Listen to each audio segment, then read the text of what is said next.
Hello and welcome to the Futro Hidden Movie Gems podcast. I'm your host, Ty Christensen. We're joined with Jordan. Two little mice fall in a bucket of cream, Ty. Which one am I? Two mice fall in a bucket of cream. No, that's my best impression. So I says to the guy, yeah, I love him. Okay, Christopher Walken. And we're joined by Cameron Mickle. Why didn't I concur? Why did I concur? Why did I not concur? And we've got Justin Watsuba back on the podcast for more punishment. I did forget a quote, so I was going to say what's up. Off to a great No start. worries, I didn't have a quote prepared either. This whole movie is, I didn't think that was that quotable, but you guys are quoting it now, and now I feel like, oh, I should have come better prepared. Today, we are discussing Catch Me If You Can.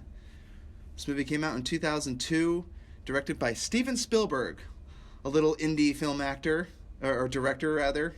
Maybe you've heard of him, you know, some of his films.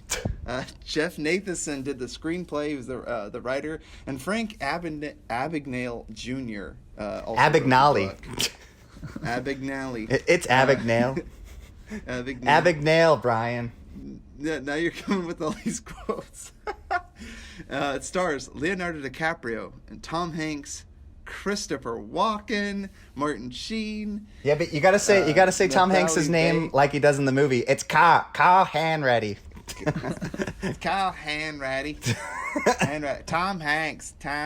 Yeah, I don't know where that accent's from. Sounds like Boston. Natalie Bay, Amy Adams, James Brolin, Brian. Dude, this Howley, cast is Frank stacked. Hughes, Yeah, it is. Stephen Easton. Yeah, just keeps going on and on. Jennifer Gardner. Ellen And Ty just Pompeo keeps going on and on. going. Yep, I'm just dragging on and on. I like to give a little summary of this movie, unless Jordan, you have it prepared. Oh, whoops, I don't. You want to do that? I didn't think so. Barely 21 yet. Frank is a skilled forager who has passed as a doctor, lawyer, and pilot. FBI agent Carl Hanratty, I can't say it, becomes obsessed with tracking down the con man. But Frank not only eludes capture, he revels in the pursuit. He revels in the pursuit. He likes being chased. Moving on. Let's say, what was it like watching this movie the first time, and what was it like rewatching it for the podcast? Let's start with you, Cameron. I believe you chose this movie Sure for us did. to review. The first time I ever watched it, I believe Jordan showed me it when I was probably around 16, 17. And oh my gosh, absolutely fell in love with it the first time I watched it. I was just dazzled at Leo's performance, and then also just how he's just such a great con man. And then rewatching it for the pod just made me appreciate a lot of different things, just how good of a director Steven Spielberg is, holy cow, and just holds up. And it's honestly even better watching it for the third time. Very cool. So you've seen it a total 3 times. Mm-hmm. Nice. I think that's probably as many times as I've seen it. I watched this movie a long time ago. It was one of those, I don't know where. Did we watch this together, Jordan? I don't know, maybe.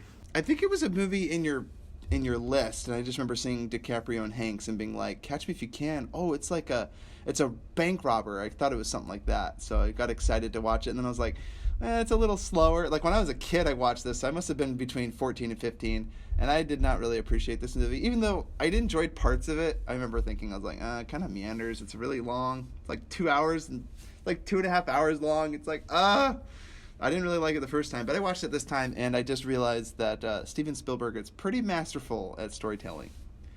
There's a lot to appreciate from this film, a lot of things that hold up just from a storytelling perspective and the way he narratively moves camera.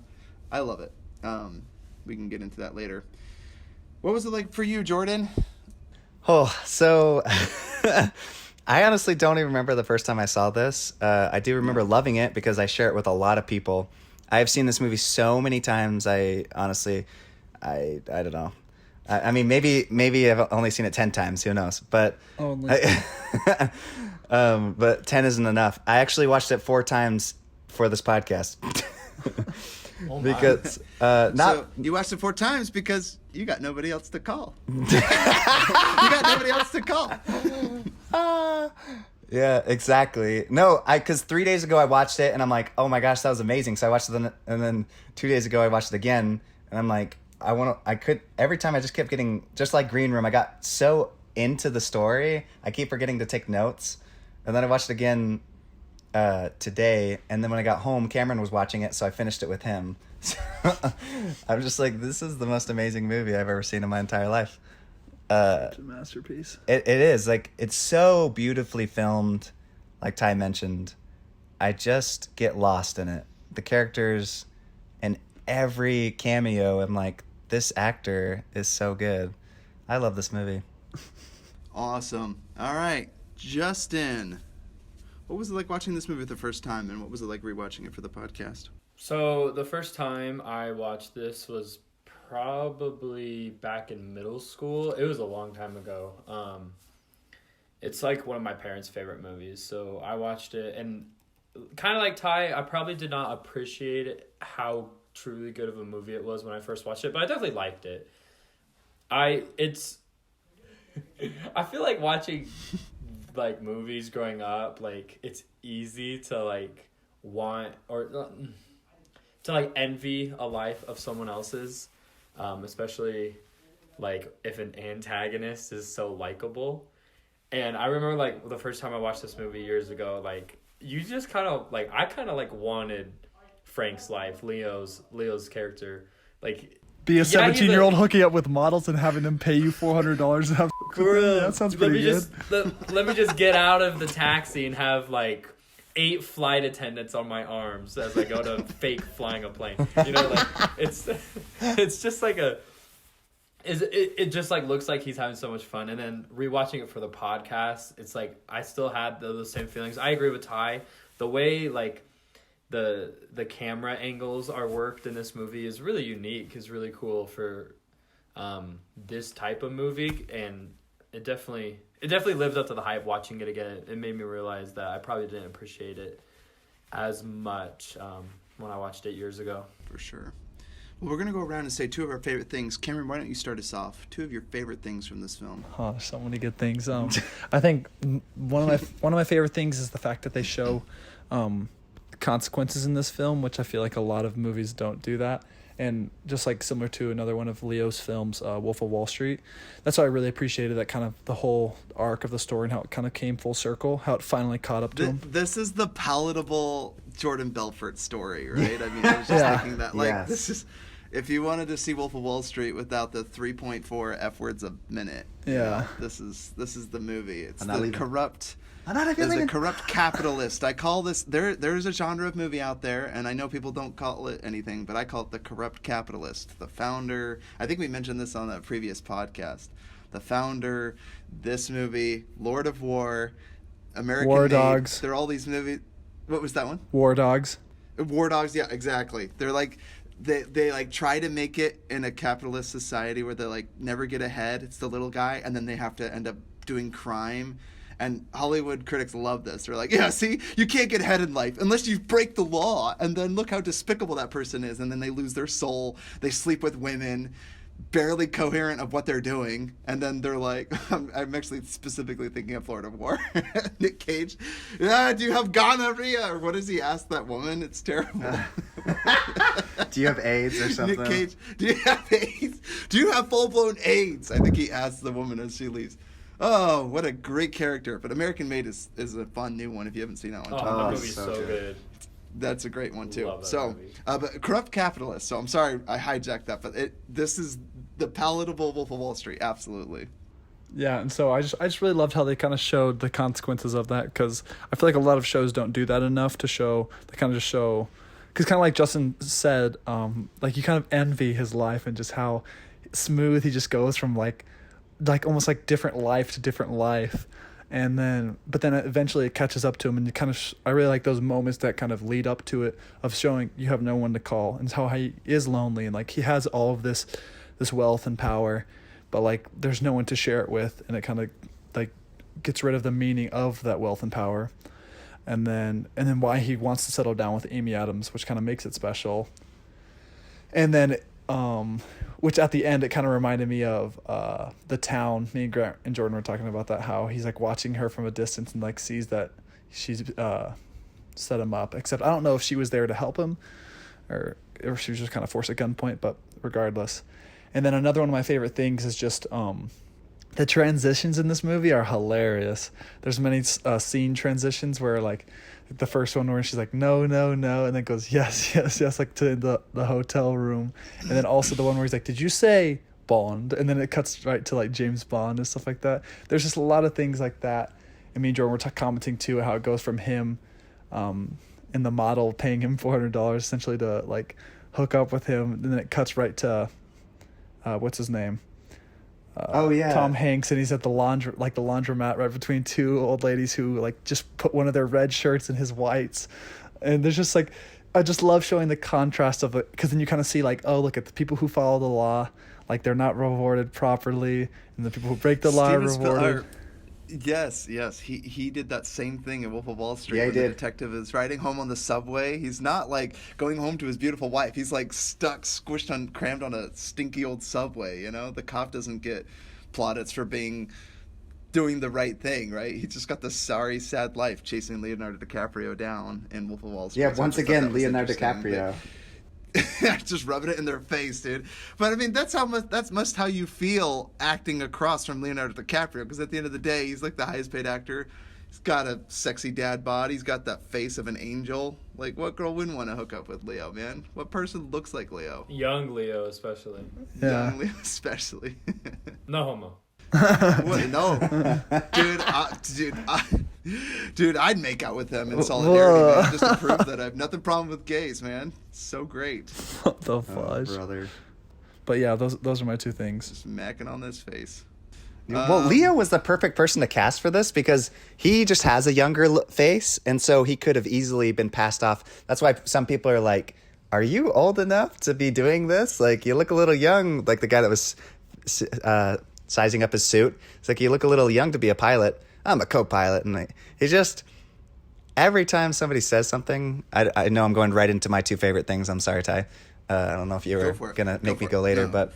but Leonardo DiCaprio, I love how much of a salesman he is. And he learned it all from his father. And everything he says is just like, Calculated. oh yeah, it's perfect. Even when he was at the table and he's like, what about that dog? Does he still have that dog? And you could see it in his face. He's like, oh crap, like I got to come up with something quick. And you could see him stress out a little bit. But quickly he says, the dog was dead. Like, he just has something to say for everything. And that's because you see it from his father when he's like, a 21 gun salute. These like planes flying overhead because he's trying to get a suit. And the lady's like, we don't rent out suits. And so he's like making up this crazy outlandish story about how somebody in the family just died. A war hero, Jordan. He's a war hero. So he's a war hero, and then drops the little necklace in his hand. Like, I found this in the parking lot. This must have slipped right off your neck. Well, and I love her reaction too. She's like, like, but, and then his son ends up doing that same thing. He starts doing that to girls too. He's like, this must have slipped right off your neck, which is why it was really funny when he turned around, like the camera panned down, saw him pick up the necklace, panned back up. And then there's the store manager standing there. He's like, can I help you with something? The bank manager just did not give a But the best part about that, Ty, is this film sets up so many things to later hit a joke. Like, so that scene where there was a joke right there, and then later he turns around and he's like, excuse me, sir. And then he's like, thank you for using our bank, when he's pretending to be the pilot. And you think he might recognize him, but instead he's end up serving him. So it's the same guy that later he wouldn't like help him at all. And then later he ends up helping him. And it's amazing. Like, they set up these jokes all the time throughout the film, which just goes to show like how amazing this film truly is. There's so much attention to detail. You probably get into the camera work, but I want to mention just really quick, the blocking is my second favorite thing. And blocking is where the people are standing in a frame. And sometimes Steven Spielberg is so good at moving shots. He can make one take not look like one take because he's so good at hiding it. Because he'll have people like stand, they'll move, and the next person that's going to talk will start to walk towards the frame. So suddenly the focus is now on him. and he's so good at like hiding that stuff. Like there's a really long take when the mother is cheating on the father, that scene where she's like asking that gold digging mom when she's like in the kitchen and she's like, why won't you talk to me? Like that's a really long one take. But how about the fact that the man is like, thanks for the sandwich, and leaves, and then she's like, do you want me to make you a sandwich, son? It's like, oh, well, it could have been any other food than the freaking sandwich. Why on earth would you offer him a sandwich? Oh, make me a sandwich, woman. No, but she.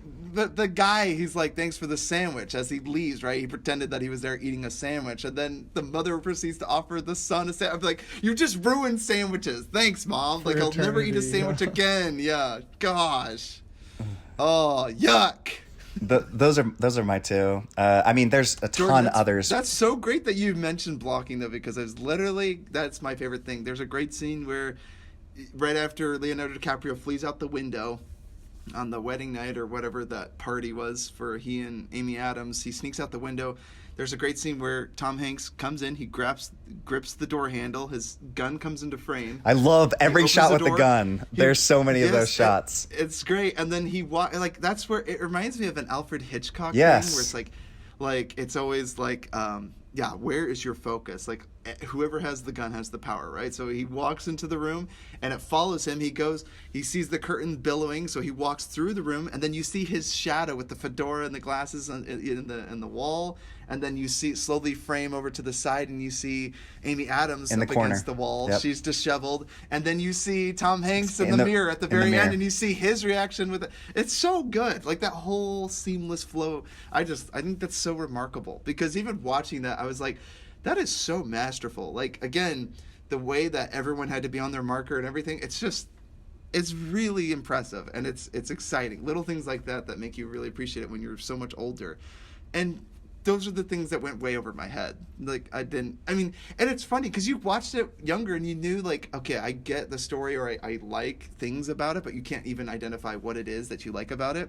There's another amazing scene. My second favorite thing is when they chase. Okay, so you mentioned, Justin, the six hostess airline pilot, or what do you call them? Host, right? Airline flight attendants. Flight attendants. Yeah. Hostesses. They're all walking in the airport, and he somehow gets through. But then they chase the what do you call it? The cat, or not the cat.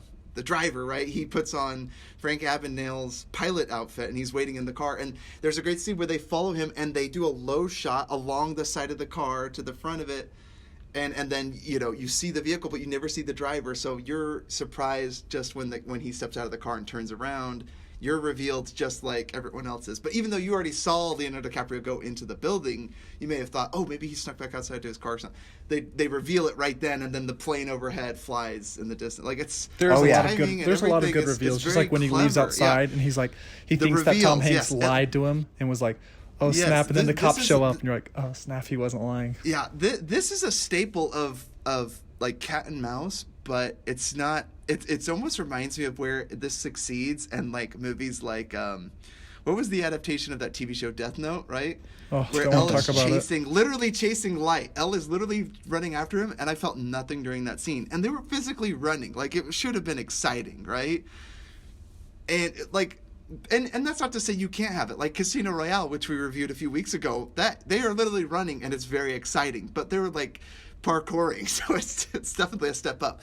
But this is like a very slow chase, and he keeps getting closer, but it's more like a chess game, and it's really exciting. Like he's trying to corner him, and he keeps eluding him, and it's great. And what's even better is that Leonardo DiCaprio seems to get off on this. He loves this. He loves being chased. He loves this attention. So that's my second favorite thing is the whole genre of noir, but like cat and mouse. I love this kind of stuff.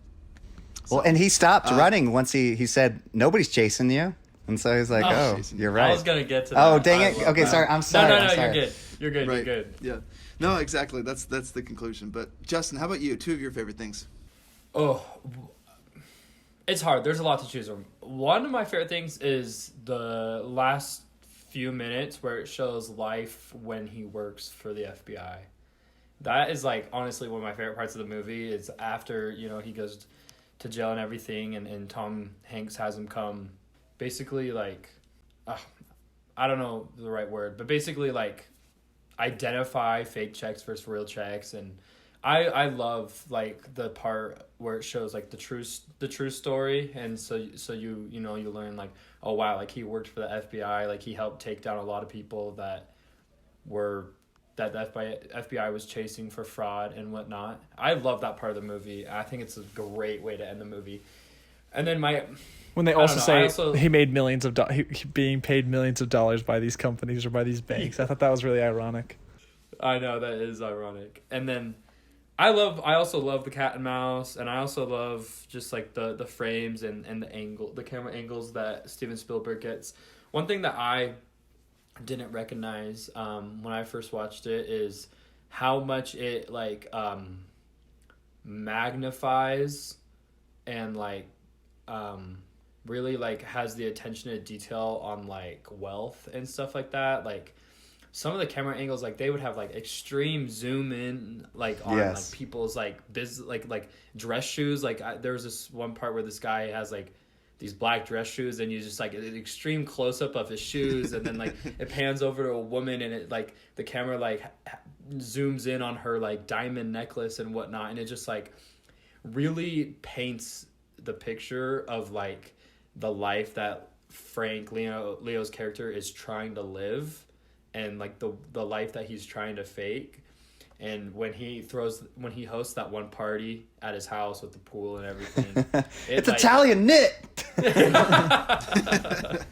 Just like the way like it shows all the glasses that people are drinking from, and the food they're eating, and the sunglasses and purses they have. It's just like it really like magnifies like just like a part of the movie that like isn't important at all, but like the way Steven Spielberg films it, it just like it adds a whole lot to the story, and I just like really love that. Yeah, that's kind of like two quick things that I really like you said, Justin, because I think it does, like Steven Spielberg does a really good job at personifying two things. I think the first thing is the wealth and just kind of personifying what it means to be wealthy, and then the second thing I really like is they personify his, like they show you he's intelligent without telling you he's intelligent. Because I love that kind of like the secret you're wanting to know the entire film is like, how the F did he pass the bar exam? Like, what the heck? And you're just so confused. And, like, how is he doing all this? And then you just find out he's like, I just studied for 2 weeks. And then, like, I passed. And it just kind of like... He's like, is that the truth? Mm-hmm. And then it kind of makes you realize, like, everything else you're just like, wow, he's, like, genuinely just so, like, incredibly intelligent. And then add it on with his charisma. And you're like, that is a very dangerous combo. Right. And that's the thing I found. Like, a lot of jobs probably would be beneath him. Because, you know, when you're that emotionally intelligent and that aware you can manipulate people, it is easier just to con them into getting a quicker, faster, easy buck and move on. Because he did actually, I looked it up, he did actually pass his bar exam, but the problem was he wasn't satisfied. Like he started getting found out because he just kept telling lies. He's like a chronic liar. He would continue to lie, and so people were onto him, and they're like, okay, you're making up all these stories. And so even though you have your bar exam, you know, all the piloting, all that stuff, it was all fraudulent, everything else. So even in a part where you're like, okay, I'm gonna, from here on out, no more lies, I'm gonna be straight, I'm gonna do the right thing, he nearly runs away from the FBI, right? I mean, and it's like, or the moment when he's talking with the dad, yeah, it's like, but if you run, you're literally gonna death sentence yourself, 50 years in prison. Don't run. I love how like he even uses the honesty as a tool as well. It's where 2 times he tells the truth, like the complete truth, and it's to his like future wife's father. He's like, I'm none of that. I'm just a man who's in love with your daughter. And then he's just like, no, like you're just a romantic like me. And I'm like, what the fuck? He's so smart. And then the other time where he tells Tom Hanks, where it's kind of like, it reminds me of the Zodiac with the moment of weakness, and he kind of tells Tom Hanks, he's like, this is where I'm at. And then Tom Hanks starts writing it down. He's like, you just want to make a fool out of me. And he genuinely gave him the correct address because, like, it's the same thing with every serial killer. Like, they eventually want to be caught because, like you said, look, no one's, like, chasing after you. And they often make mistakes. Like, Zodiac made the mistake of saying, this is my birthday. Mm-hmm. And then this guy made a mistake of saying, I'm getting married. And he's like, oh, my gosh. Like, and then he also said the Yankees, and which also gave away, you know, where he grew up.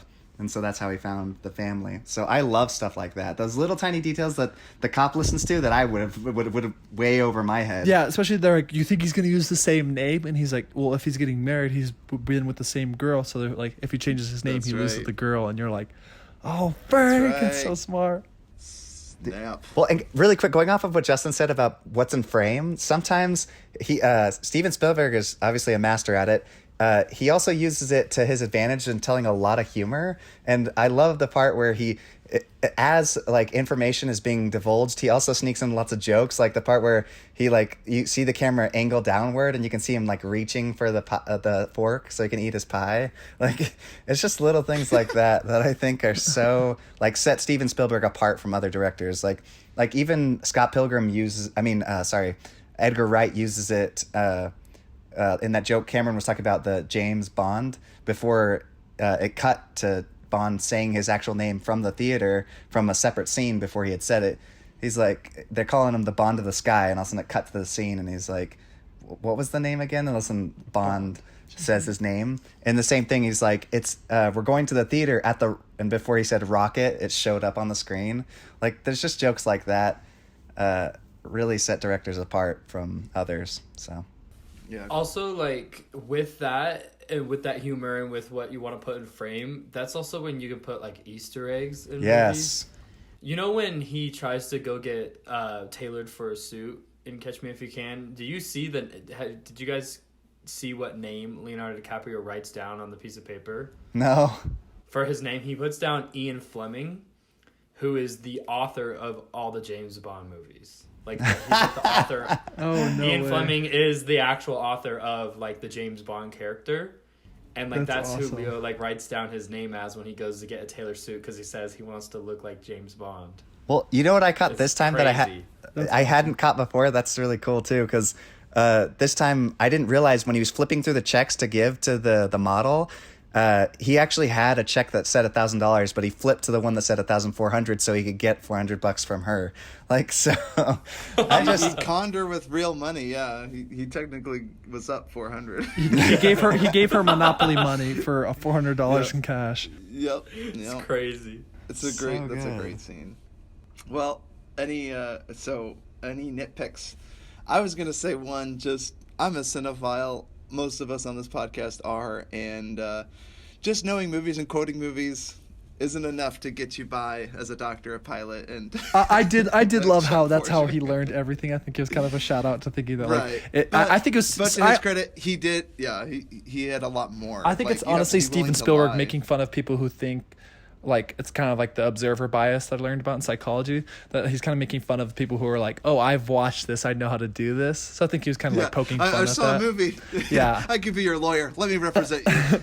And then I really love the one thing that me and Jordan both talked about, that like the biggest overacting of the century was that judge who was like, what the heck is wrong right now?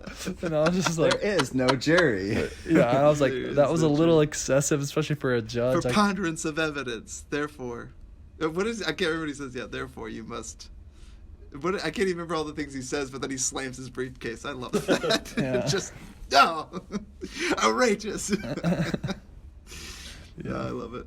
but I can't think of any other specific nitpicks. Yeah, I can't think of any nitpicks. I was just one thing that kind of reminded me of Zodiac, because I'm just like, it's not a nitpick for the film, but it's just you would never get away with something like this nowadays, just because of technology and everything. Like me and Jordan talked about it, how it's just a product of its time, and to where it's, dude, it bothers you so much just to see them like just struggle to pass information. Like the scene where they're presenting or whatever, and Tom Hanks is like, next slide. He's like, it's stuck. And everyone's like, oh, so you have to put the cartridge in, right? And they're like trying to explain it to the dude. And he's like, oh, okay. And then you just show how like it transitions from Leo just like finessing the system and like sending the checks to different banks. And then he just shows them like struggling to even do like a PowerPoint presentation essentially. Well, because nobody's taking it seriously either. It's like they're thinking old school. This is a very like something new is happening, and they're still in the mindset of old school. And so when he's like making jokes, he's like, you ought to talk to my wife. She balances the check. She's the one who writes my checkbooks at home. And so everybody's laughing, and it's like, no, this is like somebody's Dude, actually stealing millions of dollars. stealing millions of dollars. So For real. And I love the part when the mom's like, "What? However much money he owes you, I'll pay it. $1.3 million." And then she's like, "Oh, what?" She's like, I'm working part-time at the church. Yeah, for real. How much do you owe you? Oh man. Oh, I love it. I love it. One nitpick, and it's not a nitpick. I was just shame on Leonardo DiCaprio or Frank Abagnale in real life. He impersonated a doctor and he bounced out after he nearly endangered someone's life. Well, I think that's when he realized he's like, I can't do this. Like, yeah, they show in the movie that there were two other doctors there to help that kid, but what happened is he's trying to administer to someone, and someone else saw what he was doing, rushed in, was like, let me help this person, so this nurse comes in and saves this person's life that he nearly killed due to his negligence, and that's when he kind of had to wake up, like, and so they show it there where it's like two other doctors are there and he leaves them to it, but then he like throws up. But yeah, that was the moment when Frank Abagnale in real life was like, I'm bouncing. I'm not going to impersonate a doctor. And you're like, what a sleazebag. The fact that he was like willing to endanger someone's life, like, you're playing with fire, kid, So just a sleazebag of a character. So Frank Abagnale, shame on you. Yeah, well, it's interesting that they decided to make it humorous instead by throwing in that concur joke. Right. Yes. And again, I think that's Steven Spielberg using the material where it's like, this is dark. Again, finding yeah. Well, and again, it's that balance where it's like if Scorsese directed it, it would have been that darker, sleazier, rated tone. R version. Yeah, good thing Scorsese did it. What you get from what you like, seriously, replace Tom Hanks with Jonah Hill, you have Wolf of Wall Street. Exactly. Like it's crazy. And so yeah, to his credit, he still got across the message that he felt terrible about it. It's much scarier in real life when you think, like, I listened to a podcast by Wondery, the Dr. Death. Yes. There was a surgeon that was going, have you heard that story? It's unbelievable. This doctor was performing surgeries when he had no right to, like, he was not prepared or trained to do so. Paralyzed his best friend. All these surgeries. He paralyzed countless people, and some of them died while they were doing routine surgeries. It was insane. And this was, like, systemic. It was crazy. Listen to that podcast if you get a chance. Wondery, Dr. Scary. Death. Crazy. Anyway, that's what it made me think of. So shame on Frank Abagnale for impersonating a doctor. That is not funny. The whole pilot thing was fine. Another great scene, actually, Jordan, one of my favorite YouTube channels, Every Frame of Painting. Yes, totally talks about Steven Spielberg. They talked about blocking. They talked about Steven Spielberg, but they mentioned he did a really good job at showing Leonardo DiCaprio's age with the simple quote where when he sits down and he's in the cockpit with the two pilots, and the flight attendant asks him if he'd like something to drink, and he asks for milk. And again, what's very interesting about that, it's kind of a humorous moment. You may not know why, but it's a very adolescent drink, right? He's not asking for alcohol. He's not asking for any of these things because he's underage. Like, all he knows is like juice, water, and milk, right? I mean, he's a kid, and that just drives home the point. And I thought that was a really good. But didn't they used to have milk on the tell. airplane? I feel like they kind of got rid of that. They used to, I thought. Who knows, right? They still serve peanuts, and like that's like the number one allergic reaction food. I thought they did away with peanuts. I don't think they do that anymore. Some Well, They because- served peanuts on the other flight I flew on. That's because if you are allergic to peanuts, you are inferior. I always think of Cobra Kai when people mention peanut allergies. Keep those peanut allergies and all that other made-up bullcrap outside the door. I'm on the spectrum. I don't know what the spectrum is, but whatever it is, get off it. Oh my gosh, none of this concussion nonsense. Concussion, man. Okay, any other nitpicks you guys wanted to throw out? It's not necessarily a nitpick.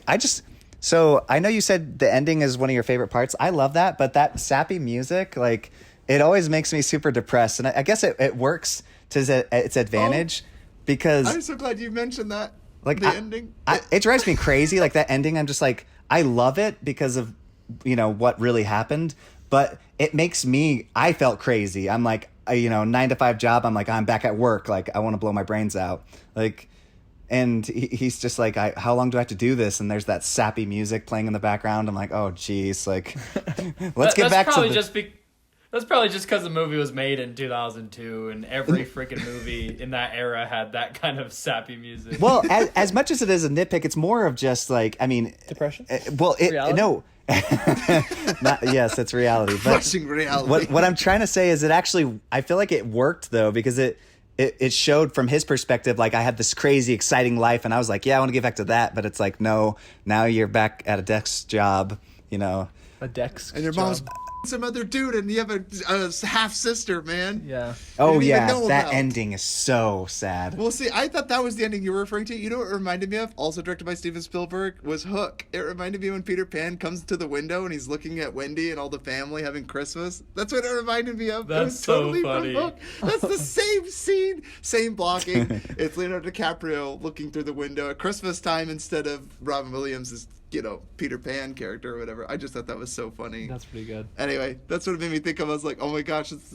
He's like, I love someone looking through a window, I don't know, ogling, like, against their will at some of their family enjoying their Christmas. Like a peeping Tom.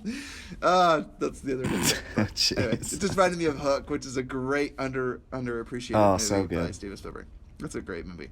Okay, let's get into favorite quotes. I only wrote down one, and I think it's the funniest joke in the movie. Kyle Hanratty. He's like this no-nonsense detective, and I love when he's talking to his other detective. He's just like, well, would you like me to hear you? Oh, Would you like no. to hear me tell a joke? Yeah, I'd love to hear a joke from you. Knock, knock. Who's there? Go fudge yourself. I think that's so funny. And then he does it a Funniest second time delivery. He does it a second time. to his boss. I think it's so funny. I don't know why. No nonsense detective, got no family. And then my other quote was just him. I already quoted it, but when he's sitting there talking to Frank, You got and no he's just one like, else. You got no one else to call. He just starts laughing. I love that. it. I And love he the tight quickly shot of hangs up. just his mouth too, like when he's holding he's the got a phone. close up of his mouth, and then he's just like, I love my job. I think that's such a great Well, line. and That's a great I mean, moment. talk about setting the stage, dude. When they have that wide shot of the whole office just completely dark except his little light and a little tiny Christmas tree, it's so depressing. It's just like, It's so depressing. why is it always we're talking at Christmas? I love. There's so many good quotes. I mean, obviously the whole when they keep reusing the story about the three little mice, they do it 3 times. The father asks, he tells the story and he's like, today I am that second mouse. And then the second time he asks, he's like, which mouse am I? And then the third time was when he says the prayer. During grace. Yeah. He's like, grace. would you mind saying grace? And then he starts to tell the mouse story. And then the mom turns to him and goes, that's amazing. That little mouse turned that cream into butter. I love the worker. That reminded me of Christopher Walken from Mouse Hunt, Jordan, when he's like, Slight calcium it's like deficiency. calcium deficiency. That's what me and Grant Gotta get instantly quoted inside. afterwards. Gotta get inside their mind. Yeah, that Mouse Hunt, when he said Mouse Hunt, he's literally talking about mice, just Christopher Walken, Yeah. mice. And then Oh, you got one. yes, the one part I really like too is when he's at the restaurant or whatever, and then the super tall kid Jordan's like, "Look at you," and then he's like, "Barry Allen," and he's like, "Are you a collector?" And I just love how nerdy the first thing he thinks of is Flash. That's the first thing I thought of as soon as he said Barry Allen, Secret Service or whatever, and then he's like, "Oh, okay." I'm like, "You're using the Flash's like what's it called, regular name to try to like hide it," but I love how it just goes right over Tom Hanks's head because he's just like not from that generation. This reminds me of talking and making jokes with mom and dad, and they just don't understand. Well, and then I have another quote was when after they take Leonardo DiCaprio out of prison, the guys are washing their hands, and what are you doing? It's like washing off the lice. I don't know why that always makes me smile. I love when he says that. Yeah, and then obviously the why didn't I concur part. It's like, do you concur? He's like, well, he got in a bicycle accident. Do you so you Gets all concur? this. And he's like, oh. And as he walks away, whatever. Why did I concur? That one thing, I can't remember the whole quote, but he's like, I don't want to lie to you anymore, Brenda, when he's talking to Amy Adams. He's like, all right, I'm not a doctor. I never went to medical school. I'm not a lawyer. I'm not a Harvard graduate or a Lutheran, Brenda. I ran away from when I was from home a year and a half ago when I was 16. And then she goes, Frank, you're not a Lutheran? That's the most important thing. Like, she doesn't care about anything the else. best line from Amy Adams. I love that. Yeah. But that happens in real life. Like, at least for me, all the time, someone will tell me a really long story, and for whatever reason, they'll say, like, the slightest detail will stick out to me, and they'll finish the story, and I'm just like, so you didn't do that on Monday? And it's like the day of the week had like no relevance to the story, but for whatever reason, like your mind and your ears just hear and think what they want to hear and think, you know? It is so relatable. That's I love awesome. that. Oh, I have another one. Ty, I loved when he said, "Your dad, you always taught me that an honest man has nothing to fear, and so I'm trying not to be afraid." I love that. That's Yeah. so good. Because he ain't no honest man. That is a good quote. Yeah. That's good. I actually, it's not really a quote, but I did notice, and one thing I almost forgot to mention was this movie does, it's very much about father figures. I mean, obviously, I was going to ask, who's a better father, Tom Hanks or Christopher Walken? Christopher Walken, baby. Christopher. I don't know. He kind of creeps me out in some way, in some weird way. Absolutely. I He's love so him. menacing, but yeah, he's great. But yeah, which is interesting because Steven Spielberg again actually had complicated relationship with his father. I remember watching it in the documentary Spielberg, HBO one. They talk about it. I can't remember. I think his parents divorced, or his mom found some other man and now is back with the dad or something. But anyway, They did a really is good job this of like movie, showing and- how like difficult that was. Like, oh, everything else doesn't really matter. He's like, but all that matters is right. like you I was choose just gonna say which parent. I really feel bad for Steven Spielberg's parents because their son clearly airs all the laundry and all his problems growing up in a big Hollywood blockbuster film. So if you wanted privacy in your life and your son is Steven Spielberg, he's literally going to make movies about his life growing up. So try to be the best. Well, parent you it's can like be. any If writer, your son like, they becomes just- to be a director, right? They do what they know. But I'm just saying, I just thought it's really well done. I just thought it'd be like, it reminds me of Rick and Morty, that joke where Zorp, his kid or whatever with the 4 arms or whatever, Rick's kid that ends up growing up. He writes a book about how he's like abused as a child or something like that. And he's like, it's a thankless job. Being a parent's a thankless job. And it's like, he literally wrote a best-selling book about how he was abused as a kid. And it's like, thanks. I actually wasn't that bad of a parent, by the way. But now everyone seems to think so. So anyway, it's just, that's what it made me think of. That's good. But no, a really good story about father relationships. One last thing. It's not a quote, but it was a beef that I had. I don't know. The scene where he finally talks Leonardo DiCaprio to coming out with him in that town square, there's a little choir, and it almost seems like he lied to him and got him to come out with him, and then all the cops show up. I almost wish that they didn't show up for some reason. I guess it was fine, but like the scene where Leonardo DiCaprio's like, nice work, like it almost seems like Frank tricked Frank to coming out with him, Tom Hanks' character tricked Leonardo DiCaprio going out with him in the square, saying like, if you run, they'll shoot you. And in the end, they actually were there. But it almost seems when he comes outside, there's just a choir singing. It's an empty church square, and it's like, I don't know. Maybe I kind lied of to like that, like it where they show up afterwards, because I feel like it shows that Tom Hanks didn't have to come down to his level to catch him. Because I just watched That's him. a good point. He never had I to just lie. watched That's Training true. Day, and Yeah. when Denzel Washington's like, you have to become a wolf in order to catch the wolves. Oh, And I kind of love it That's a how great movie. Tom Hanks shows that like he could still keep his morals and still do the right thing, even however, with he dealing did with a bend the terrible lines person. a few times. Remember when he's like, hey, I got it, my daughter's skiing. He goes, your daughter's 4 years old. Yeah, he's like, she sick. wasn't. But then I love it because Well, he she links fit it last in. time I She's saw 15 her. now. Yeah. Yeah, I love it because he last links time into I it. He's saw like, because her. sometimes it's easier to live in the lie. So that's why he understood where Leo was coming from, because he's like, sometimes it's easier to just not deal with reality. And I love anytime anybody tries to talk to him, like Christopher Walken's is like, what did he say to him? And then he was like, oh, he's like, my son is not a criminal. He's like, I never said your son was a criminal. Yeah, he's like, I understand. Yeah, and he's like, all I said was he's in trouble. And I loved how he deals with people and how he talks to them. It's almost a little bit like, not disrespecting them, but like, he just knows how to talk. Condescending. Yeah, condescending. Yeah, it's just a little bit condescending, but also he just like, says in a. And I love how Steven Spielberg also treats us like we're intelligent viewers. Like Yes. the scene where he's like, hey, you want to hear a joke? And he's like, knock, knock, and then it just cuts, because then you already know what he's gonna say. So Well, also because it's PG-13. yeah, and so there's like, did he say the F word the first time? Yeah. Oh wow, I just realized that. Yeah, that's true. So I don't know. I just feel like I appreciate that when a director respects you as an intelligent viewer. I'll host. Ty's audio not working. Oh, is your date coming up pretty soon? Do you need to? I actually do need to get going. Yeah, Okay. you want to just give your last thoughts? Yeah, last thoughts on the movie? Anyone you didn't get to share? Or Would I start?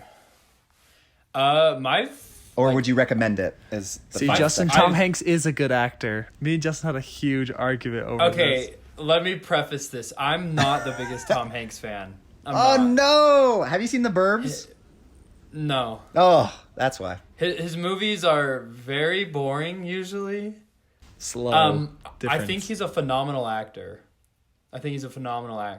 Almost every Tom Hanks movie I do watch, Have you end seen up Big? not enjoying though. Yes, of course. Who hasn't Okay. seen that? Just making sure. It's that one's like average. Like that's one of my mom's favorite movies, and so like obviously I had to grow up watching it. But like Castaway, and then like Forrest Gump, gosh. and then it's like Yeah. Solely was so boring. Justin Oh my crucified gosh. me for when I Captain had, Phillips was Forrest boring. Gump. So Yes. good. Oh my gosh. They're I just mentioning all my really- favorites. Saving Private Ryan. Saving Private Ryan's amazing. Solely. That's He said it was. Solely was boring. Oh Sully is my amazing. gosh, it was so good. Oh man, I don't know. So all I'm It's saying okay. is I I, don't know if you struggle with mentioned- Tom Hanks, but this is a phenomenal movie. Like Did you I struggle would with recommend it. Forrest And then Gump? That my was- favorite thing about the movie is like just like the word confidence and where it can get you. And it's actually really funny that this was the movie to watch for the podcast this week, because like self-confidence has like really been on my mind lately, and it just shows that Revelation. like for real though, like Leonardo DiCaprio had such a lack of skills and everything that he was trying to do. Like he's not a doctor, he's not a pilot, he's not what else was he trying Just to a do? good liar. Yeah, he's just a good liar. But it was the confidence that sold the people. It wasn't the Yes. actual lying. It was like how he lied and the way he says his words really got people to trust him and just believe what he was saying, you know? Like he's just Like the best salesman ever. yeah, when he tried to be a teacher, that woman walked in and she was like, "Who are you?" He was like, "Oh, I'm so and so substitute." Oh, I'm and he's always like, a "Class, why substitute." aren't you reading?" Yeah. And he just like totally like sells the part. I love how he And- just ends that bully's career, dude. After the bully like Dude, shoves I him into the know. wall, and then he's like, "I'm your sub," and the bully's like, I'm your "Oh, sub, yeah. What? Exactly. So Makes like him that's read like that stupid that was monkey. definitely my favorite part of the movie. Just like confidence was like the biggest takeaway from it. Is like you may not have to have like all the skills, and obviously it's not about lying in life, but it's about like just like if you have confidence, you can get to where you want to be. In the movie where he wants to be as a criminal, but that's besides the fact. This Welcome movie, to America. for real. IMDb gives this movie an 8.1, and I'd say it's right around in that ballpark for me, which is really good. 8.1, anywhere around there. I think it's a solid 7 out of 10 or 8 out of 10. Any Leo movie is probably a must watch. Any Spielberg movie is probably a must watch. And I'm not the biggest fan of Tom Hanks, but for most people, any Tom Hanks movie is probably a must watch. You know? Sorry to cut things real quick. short. I No, almost you're good. didn't. I missed. Did you mention the Forrest Gump? Where does that movie sit with you? You know, he He said he didn't hates like it. it. He crucified me for Yeah. saying it's I'm not good. gonna lie. I don't like that movie. I get will outta say this. here. I will say this. I'm I will say this. sorry. I will say this because like you guys did mention that all the time. Whenever you have a guest, your podcast is always in agreement. So for a little bit of a roughing the feathers, No, I personally if you think listen to Forrest Scott Gump is the Pilgrim, most I straight up overrated say I movie hate in all Mike of Myers. cinema. I hate Mike Myers. I think Mike like Myers it. isn't It funny. is so bad. It's okay.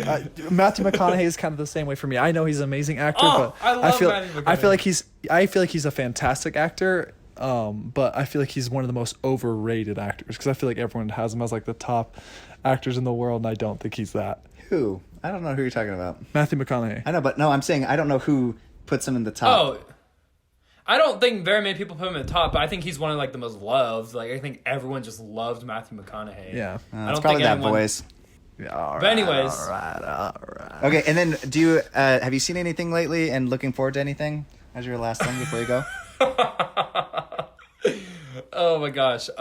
I was hoping that I would never have to watch this movie in my life, but my girlfriend made me watch Seabiscuit. Oh, Trish. I love Tobey Maguire. Get out of here. I do. I mean, I grew up with Spider-Man, Tobey Maguire Yes. too. It was a solid movie. I'll admit it. It's a good story, and it's really well made. And Jeff Bridges' character is so likable. Jeff Bridges is a phenomenal actor. So the movie was good. It's for those of you who haven't seen like classics or you need to watch a classic, Seabiscuit is a classic. It's a good one. It's not one that like I would watch again out of my own desire though. And because of this holiday, It's okay. You were forced at gunpoint. Oh, from I won't watch it Trish. again. It's a one-time watch. it is a one-time watch for me, exactly. And that's what I'm saying to viewers. And then I also just watched Jim Carrey's The Grinch because it's one of my favorite movies ever. I gotta watch it this time of year. Love it. But that's it. That's it for me. You looking forward to anything? anything? Oof, just like Just looking I have forward to recently. bowling. Just looking forward to bowling tonight. yes, of course. I did recently put a new movie on my watch list. I think.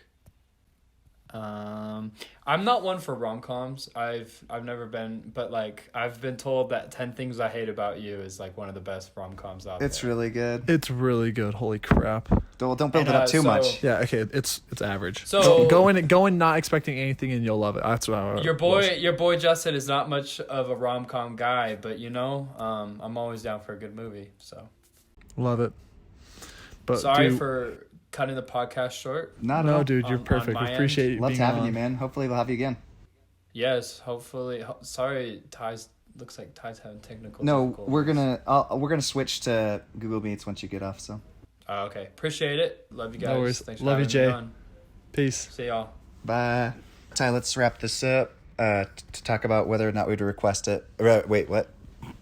Request it. Would you recommend this movie? Yes, Absolutely, yeah. 100%. It's very family friendly for a movie of it's like kind of its genre. You want to hear a joke, Cameron? Okay, maybe not too family friendly, but Well, sort of it- family friendly. It's pretty close. If they just cut that joke, it probably could be. I'm sure in TV edit it would be like, go have fun with yourself. You animals. I am back, you animals.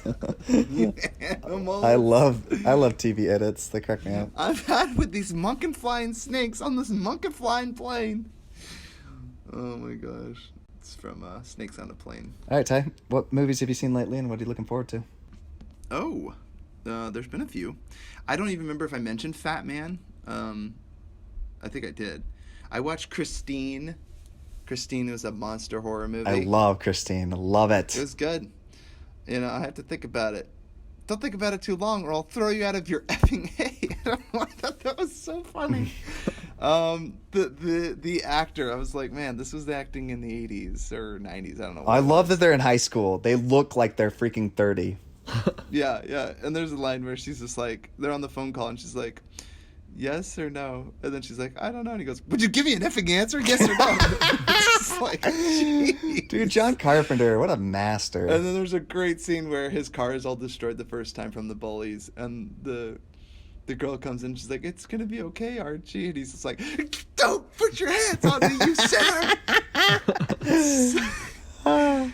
Oh, and then I put a quote here. It says, a drink to the crappers. That's what he always called it. The 1979. Oh, come on, I can't drink to that. He goes, what can you drink to? Friendship. Oh my gosh. For some reason, Arnie is so unhinged. It reminds me of the movie Unhinged. Like, it's yes, literally the movie dude, Unhinged his with the eyes, slate. he just looks like he's been so sleep deprived. He looks like he's like, Deprived.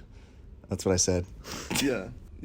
And the car repairing too was great. Like, Yes. that's John Carpenter practical effects all the way. So good. That's impressive how he did that. The car like inflates and undents itself. It's really cool. And then at the very end, it's I'm totally spoiling. No, the whole movie, I'm gonna do a mini episode of it okay, eventually. yeah. But at the very end, you know, the car just keeps coming back, keeps taking So shape. good. And I love it. I think that's so So great. good. That's a really fun. I think I don't necessarily like remakes, but I almost feel like they should try to remake this. Maybe they have, and it's no They good. tried that with Carrie. I don't think you should remake Stephen King No, movies. but Carrie, I didn't even bother seeing Carrie though. But like this one, I feel like you really could do kind of like just add it to where I don't know. You could almost update it a little bit, like you can do it even a slightly old muscle car, and those cars when they rev are like genuinely scary. Like there was a great jump scare in this movie that gets you, and it's just tire squealing. Like that sound is horrifying. Oh And, yeah, so- are you talking about when he traps the engine fat kid in comes the on. corner in the alleyway? Well, that was a good one. I was actually thinking of where they're in the warehouse. There's a great scene in Oh, there. yeah, where that's they're right, I walking, forgot. And then all of a sudden, Those lights, yeah. It's Just a like wait great, until like, dark. Yeah, it's literally like wait until. And I was just thinking like you could. And again, I'm not all for remakes, and I'm just saying like I think like someone as skilled as who's the guy that does Invisible Man? I can't even remember his name. He did Upgrade and Invisible Man. Yeah. I think someone like that would be careful and Oh, yeah. respectful He would be of the good at it. franchise. They could do kind of a fun new modern take on it. That's what Especially because he's good at doing like action horror. I think he'd be great. Right, and I think that a movie like this, you could put a lot in it because I'll be honest, this movie doesn't hold up. The whole movie doesn't hold up as a whole. Like, there's plenty of moments where I'm like, who directed this? Not Steven Spielberg. King. Stephen King. Yeah, it's like I mean, he did like Did he do Maximum Overdrive? What was the one with the soda cans and the vending machines? Like, it just doesn't hold up. You know, some things don't hold up. Well, because he was And on then I a also ton of watched- cocaine when he did it, so. Yeah, he's just like, dude, I was tripping. And then I also watched the Frighteners, which was kind of fun. Dude, that scene with the little puppet when it's dancing on the bed and the girl's screaming hysterically, is that not the best scene you've ever seen in your life? That's so funny that you say that. It reminds me of that movie, The Hole. Yes, That one it with the does. Jester? Yeah, and Poltergeist. It has a lot of callbacks to Yeah. those kinds of movies. But Peter Jackson, this reminded me of Brain Dead, but it's not. This is like again, Oh, less violent? This is the Catch Me If You Can to Wolf of Wall Street. That this movie, Frighteners, is to Brain Dead for Peter Jackson. How do you right? love Like- seeing the villain from Contact in it again? He is a creepy dude, man. Yes. What's so that guy terrifies me for one, but two, what's great is like I love the character intro when Michael J. Fox like is reckless driving. He like pulls into the house and like tears up the lawn. I just thought that was so funny, like the slapstick humor and like. He's like all over the place, and he's a con artist. This is another one of those con artist movies, I guess, but not necessarily The Capitalist, but it kind of has that where there goes, but kind of like a fraudulent, and then it becomes real, right, kind of thing. Yeah, well, I haven't seen him in anything besides Frighteners and that. I still got to see Teen Wolf as his other, I think, pretty big movie. Well, unfortunately, he developed Parkinson's disease, which is. Oh, I heard about mostly that. why That's right. Yeah, that's or palsy. I can't remember, something bad. Well, your hands like I think shake and stuff, I think. I think it was Parkinson's, but yeah, and that, unfortunately that ended a lot of his acting career. But and he was also really famous in that. Oh, TV that show. I TV can't show. That's remember. right. That's when he was doing Back to the Future. He was going back and forth. Back to the Future. Yeah, he was going back and forth.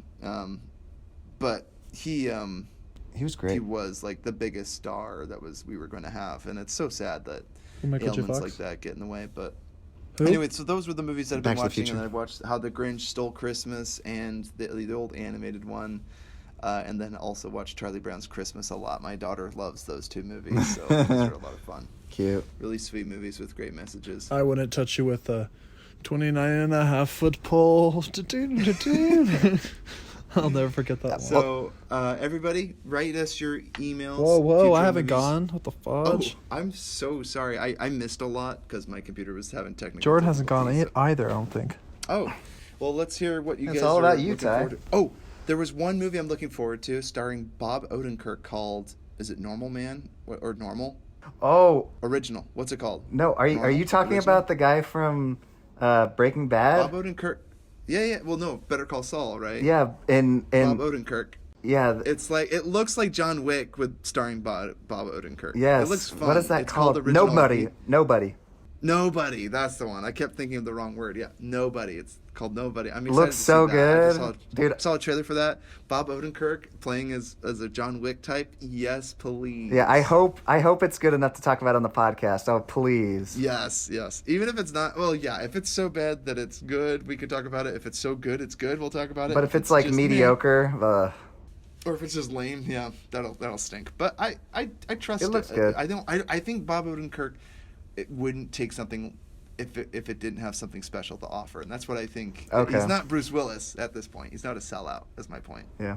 All right, Cameron. No offense to Bruce Willis. I don't want him to come and kick my butt. I just smashed it down your door. Hey, baby doll. I watched actually a pretty good amount of stuff recently. I watched a couple weeks ago. I watched White Christmas, starring Danny Kaye. Yeah, our boy. Bing Crosby. Yeah, That's a great one. It's a I love that fantastic movie. Christmas movie.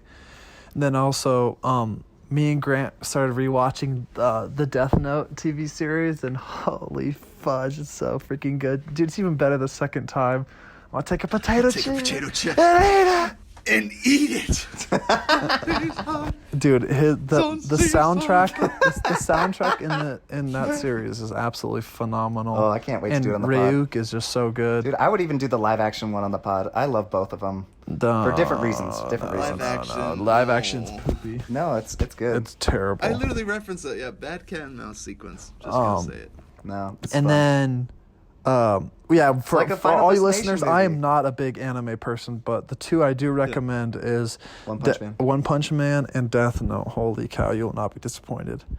And then, Again, yeah, I am not. I watched Spirited Away and I was like, wait, to quote Cameron, what the fudge am I watching? And then I was like, I don't get it. And then I watched Princess Mononoke. That's another good one that you So definitely good. should watch, Cameron. That's a Okay. really good one. and then But yeah, those are the only two I can recommend: is Death Note and Princess Ty, Mononoke. you need to watch I don't even like One Punch Man. Banyo. Ty, you know what I got Cassie's kids into, and Alex's kids into, and Morgan's kids into? Ponyo and My Neighbor Totoro. Dude, watch it with your kids. They'll love it. Totoro.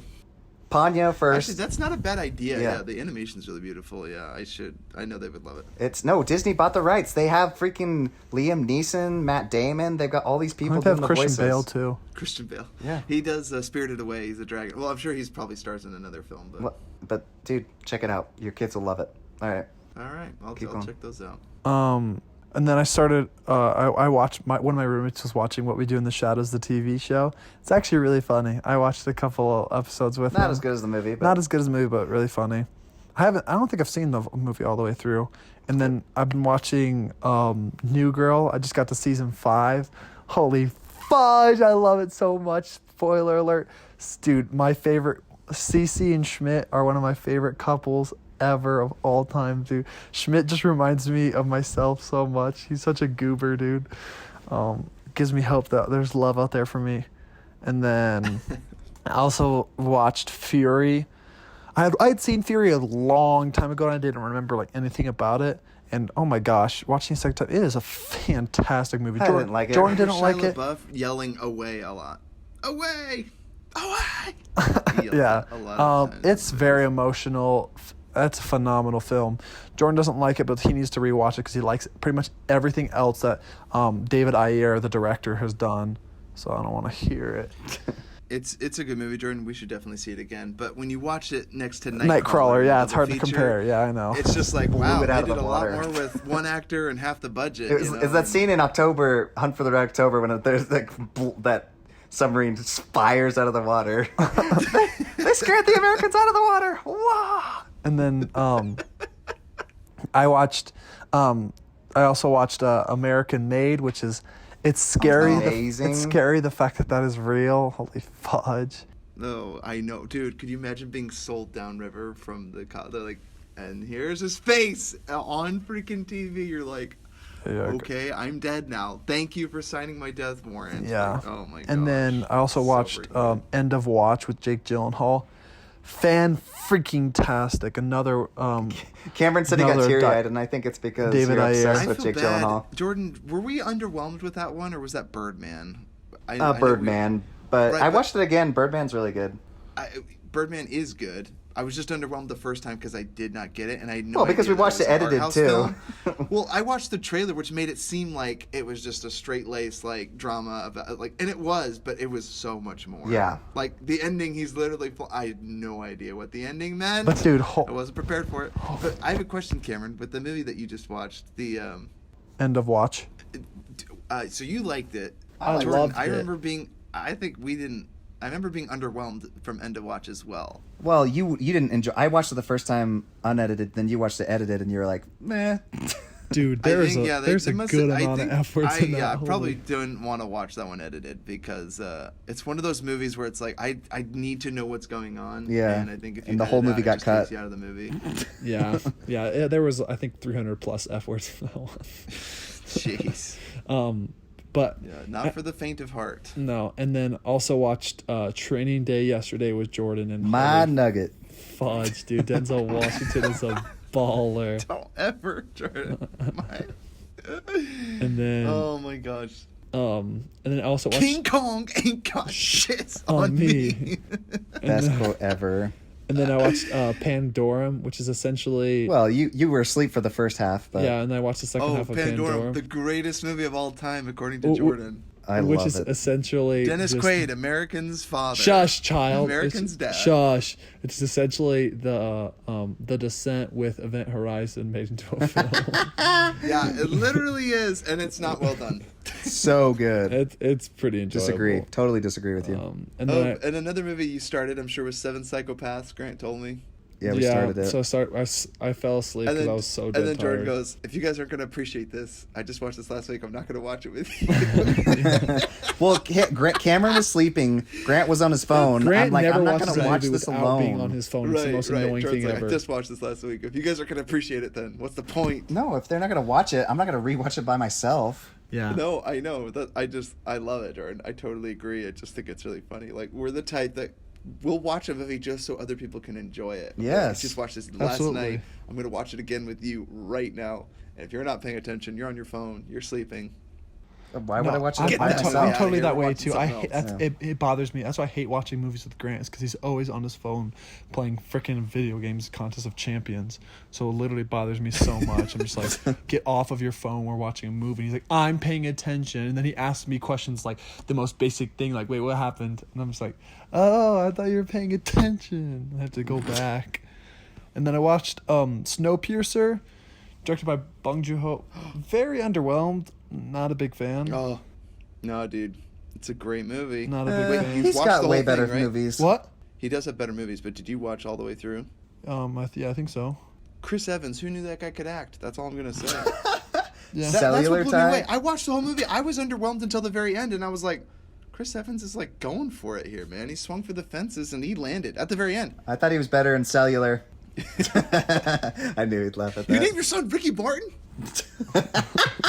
And then, There's me. There's Chris Evans in Cellular. and then It was before you, he the singer.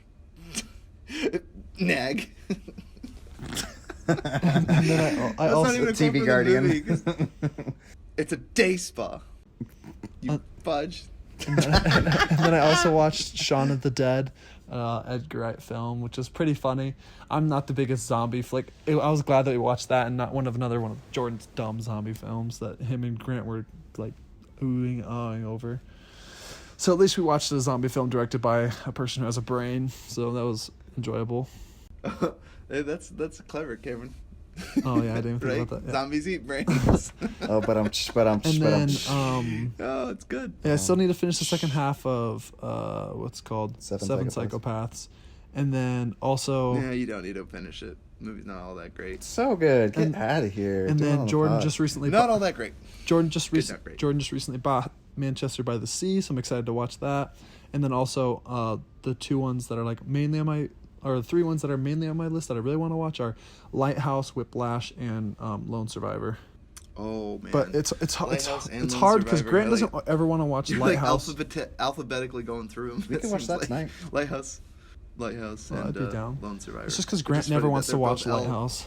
No, I- right. I just think it's funny they're both start with L. It's like, are you going through alphabetically or something Oh, like that? no. You look through, you browse through Jordan's movies and they're all alphabetical, so you have Okay. like no other way of looking. You're like, oh, these two movies I need to see them, and they're both start with the same. No, it's on my watch list in okay. order. And then also I've just been recently putting all my favorite actors and directors in order as well. Nice. Okay, so I have an announcement to make at the end of this podcast. So you guys may have noticed that there was a little surprise on our 50th episode anniversary. I'm going to do... Ty's already announced it, so it's not necessarily a surprise, but we're going to do our top 10 list of our top 10 favorite movies of all time. And then by our 100th episode anniversary, we'll do our top 10 favorite directors. And then so on and so forth for each 50th episode. Oh, how exciting. You heard But- it here, folks. You got the scoop here. Yeah, folks. so on episode 50, what we're also doing, just a mini at the beginning, we're going to be talking about Cube 2, Hypercube.